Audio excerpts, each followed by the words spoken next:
let's just say there's a group of people that they're football guys, right? Which is great. There's someone else who's going to join this group, and they're not a football person at all. They don't even like football. And then they're going to get together and hang out. We're going to do life together, right? We're going to spend time together. Okay, we can't talk about football because we talk about football, but this cat here ain't understanding anything, all right? They don't function.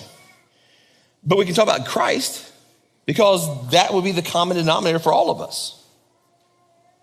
Now, this group over here, we can talk about football. We can do football things and whatever we're doing over here, and that's great. But this person here doesn't fit in that group.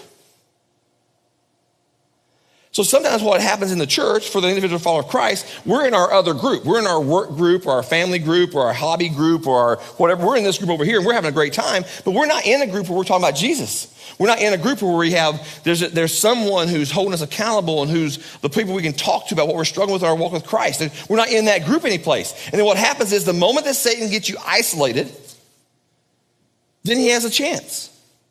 Because that's really the whole issue is that the whole thing about needing each other, we have a message that is life-changing. We have an opportunity. We're a part of something that is life-changing. Okay, well, why do we need each other? Because we're persecuted? No, not because we're persecuted. Let's go back to the light and dark story. One match. Okay, here we go, one match. We all know that match is burning out, right? Yes? Right? But if I put that match around with some other matches, if I get enough, now we have a bonfire.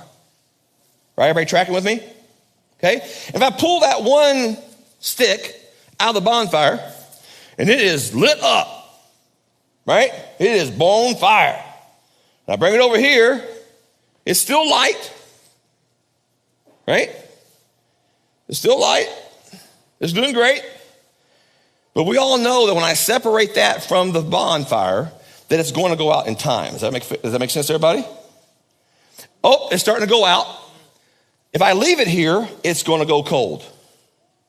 If I take it and I bring it back over here to the fire before it goes cold, I get it back on fire again, I can go back over here in the darkness again. But the reality is that for this to stay on fire, it needs that fire. That's the way it works. You take any kind of light and you isolate it, it becomes darkness eventually. That's the way it works.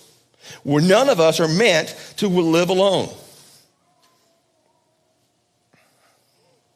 So as a follower of Christ, if we're the ones who's the piece of wood, we're the one who's light in the darkness. Then we gather, even when I struggle, while I'm around others who are lit, who are on fire, who are light. They encourage me, they strengthen me, they carry the load for me.